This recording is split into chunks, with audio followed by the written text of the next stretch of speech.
let's see how we're doing in part 3 of our turning dollar cards into grails. Rips and brews, card rip spear sips. Rips and brews, featuring vintage sport flips and king of penance. Penance, penance, penance, penance, penance, penance. Rips and brews, card rip spear sips. Rips and brews, featuring vintage sport flips and king of penance. Welcome in the Rips and Brews. I am Keith, Vintage Sport Flips. I'm Andy, the King of Penance. So, guys, this is part 3 of a series we're doing where I'm turning dollar cards into grails. Andy's trading or getting out of a grail into other grails. So we're all doing different stuff over here. And we both have some unboxing at the end of the video as well. So Stay tuned for that.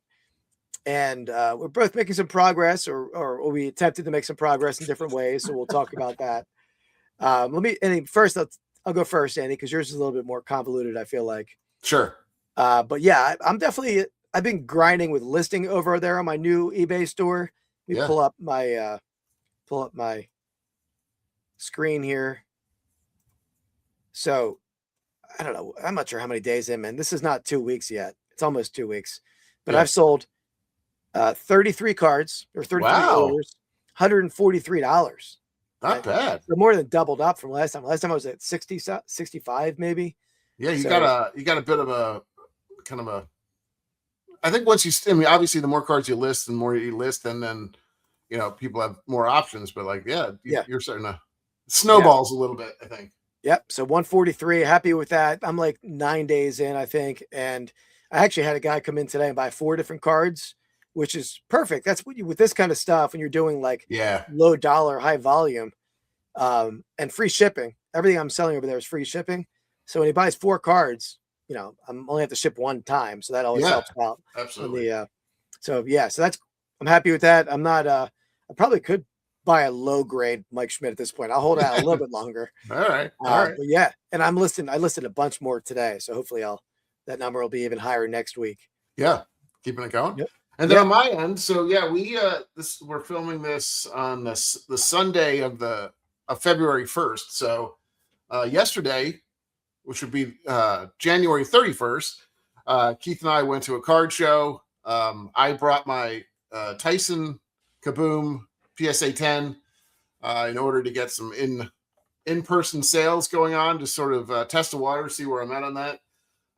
I think I hit just about every person that had a sign that says "We buy," which I feel like is a good indicator. I mean, obviously, all those people there too probably will buy from you as well, even if they don't have a sign. But yeah, I think we probably hit up, 15 people or so. I had a price in mind that may change going forward. We'll see. But I would say the entire show, or everybody that saw the card, was like, I don't want to say impressed, but it was like, whoa, we haven't seen one of these, or it was kind of cool. It's a cool feeling to be like, to bring a card that, nobody's seen.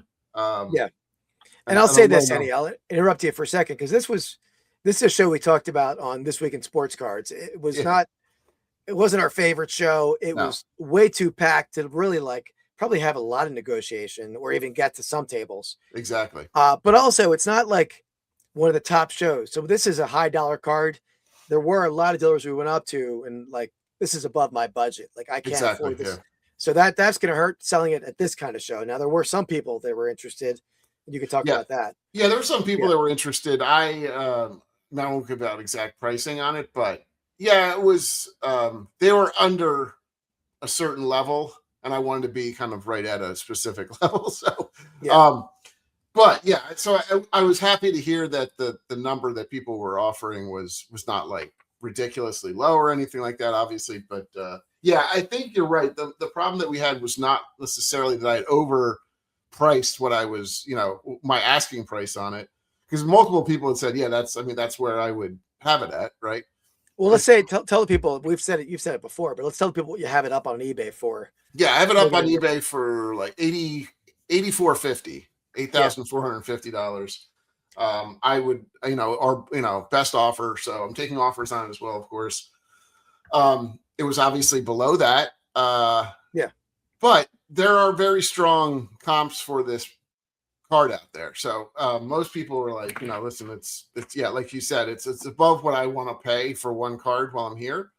And they probably just, some of those people didn't have the cash. There was one dealer who might have made an offer, and you might have been able to work out a price with that one dealer, but he didn't have any cash. Yeah, he spent all of his cash. There was another guy that I feel like he wasn't a dealer. He was a customer, probably a dealer who wasn't set up at that show. Exactly. That would have bought it. You probably would have been able to negotiate a deal. I know. Yeah. In hindsight. Yeah. We left that guy, and this was it was a mistake. It was like a Where's Waldo situation. He's like, well, if you see me walk around the show and you still tap me on the shoulder or something, let's talk. So me and Andy it doesn't matter what nationality the guy was, but he was a shorter Asian gentleman. So we were just looking around for an Asian guy for like an hour at the show. It's true. And there was a lot of Asian people there, so it was tough. Yeah. But yeah, so that might have worked out if we would have found that guy again, and you guys could have come up with a number, but it was just too busy to find anybody a second time. I couldn't even find Andy for half an hour. I know, we were basically. It's a small show. We had to set up smoke signals. Yeah. Yeah.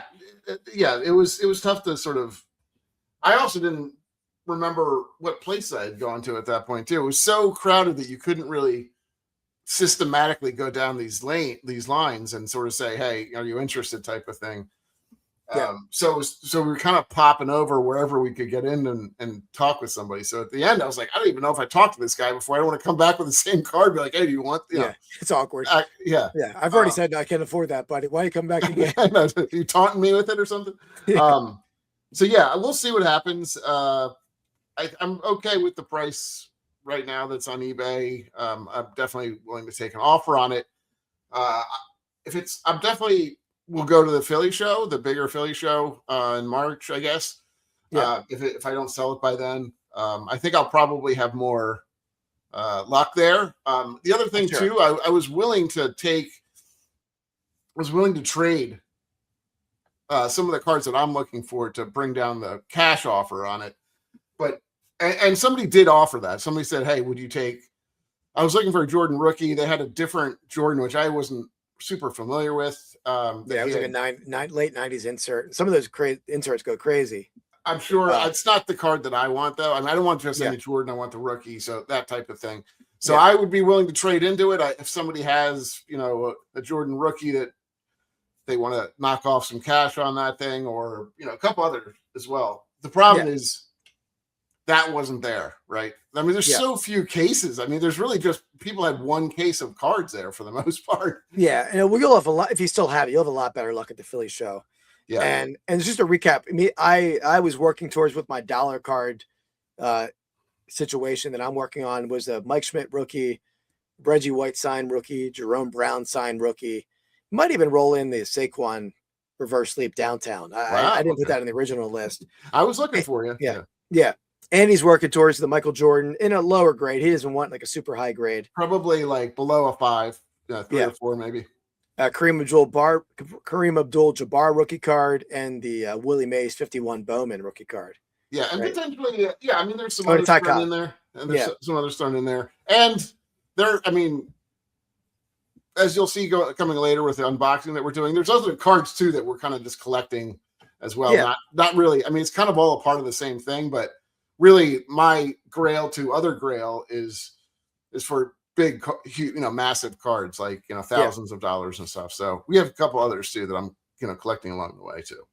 So anyway, with that said, let's bust open your Grail over there, or your new, mine are definitely not Grails, but they're new additions to the PC. I'll say that. So yeah, I would agree. I would say this is the same thing, not really a Grail. I think yours is different than mine. That's right. It may be different, but it wouldn't be. I will say it's not a Grail for me necessarily. It's just a card that I kind of always wanted, but these are tough to open. Let me see.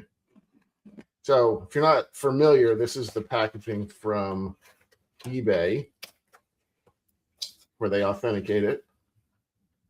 I'm just going to rip into this thing because I have no idea where the tape starts and ends on this.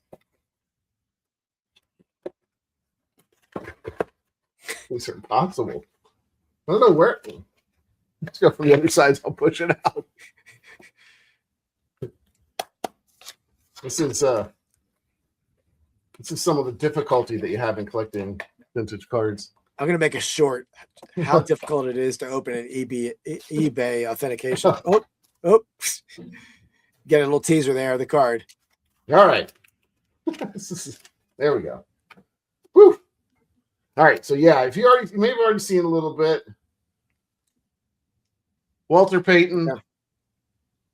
Bears, rookie, 1976 tops, and a PSA 4. So Nice. there you have it. That's a beautiful 4. I mean, really, the corners are pretty good. Great Yeah, color. I agree.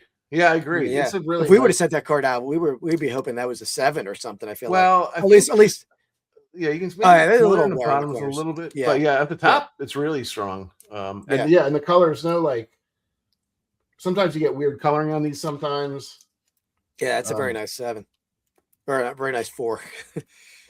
yeah, I wish. But yeah, honestly, in a 4, it's relatively affordable, I would say. He can't open anything today. It's like a. I don't know. There we go. It's ridiculous. I am a professional and I can't.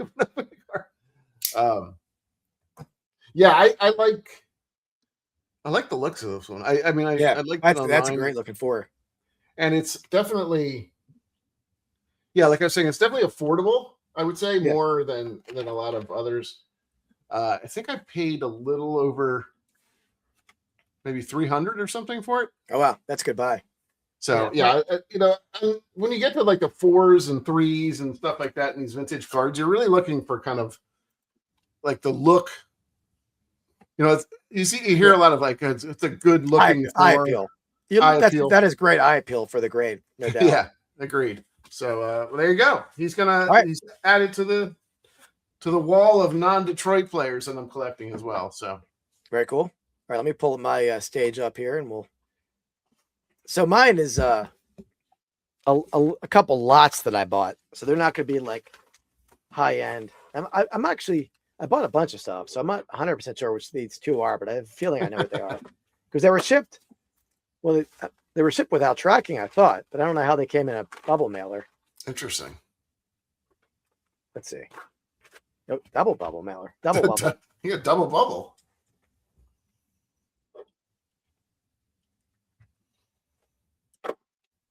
Probably time for a new blade in that thing. Oh,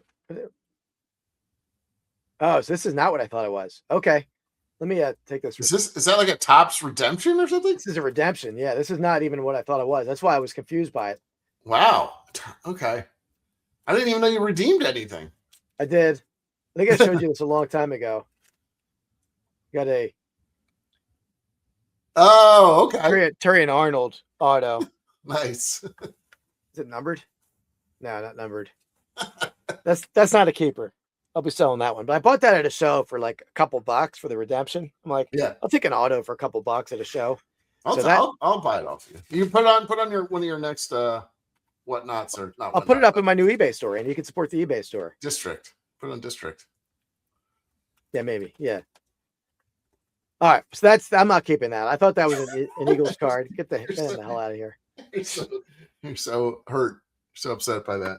This is a repurposed envelope. See that they like taped together an old envelope? Gotta respect the ingenuity, Yeah. I do that a lot. Yeah. I I repackage a lot of Amazon mailers that I've taken. I don't, but I'll reuse boxes. Not as much Amazon boxes because they're I feel like they're pretty low quality boxes by the time you get them. Oh. But I mean, it depends what you're shipping. This is a stack of cards here. You're having a little trouble too, my friend. Yeah. They're actually like saran wrapped together here. That's legit saran wrap. This looks like it came definitely from an older collector, right? Or not collector, but older. We saran wraps anymore. They have those little sleeves. Team bags. Yeah. This was all a signed lot. These are all signed. Okay. I figure I'm going to put together some team sets of like in autographs. Mm-hmm. John Bunning, great linebacker for the 80 Eagles. Yep. I have a game worn jersey of his that's like beat to hell. Might even be that jersey for all I know. I have to check. Then we got a Bill Berge, All right. but he signed it on the back. Ah, I'm really loving the back signature, but yeah, that's weird. yeah. How would you do Herman that? Edwards. We play to win the game. Herman Edwards. That's right. The man who took the Miracle of the Meadowlands back against the Giants. It's probably as well known for that quote than he is for anything else he's done. Being a football player or a coach. The Miracle of Meadowlands. Yeah, I know. True. Keep Krepley, great tight end, or good tight end, I should say. Maybe great, maybe overstatement, but 80 Eagles. Every Eagles player is a great something for you. Charlie Smith, great receiver. I saw that one coming. I hate how in 70s, early 80s, they didn't have licensing that use the helmet logos. Oh, wow. Yeah, I didn't even notice that. Yeah, they airbrushed it out. Huh. Another John Bunning. Is that the same card? Maybe that's, yeah, it is. Maybe that's why so many people didn't have their helmets on. Yeah. Next up, Charlie Smith again. Doubles of Charlie Smith. Great receiver. Triples of John Bunning. Jeez. John Bunning on the different, that's 80 tops? Here's that. I think that's 80 tops.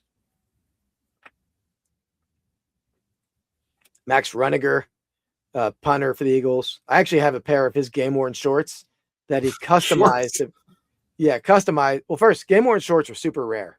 Okay. So they're like, they actually command pretty good dollar, but he shortened them, like, I think for practice. They're like, maybe I'll wear them someday for a podcast. Please no. John Scarra, safety. John Bunning again. Got a lot of Bunning. Another Scarra. Another Bunning. That's like a fourth of that card.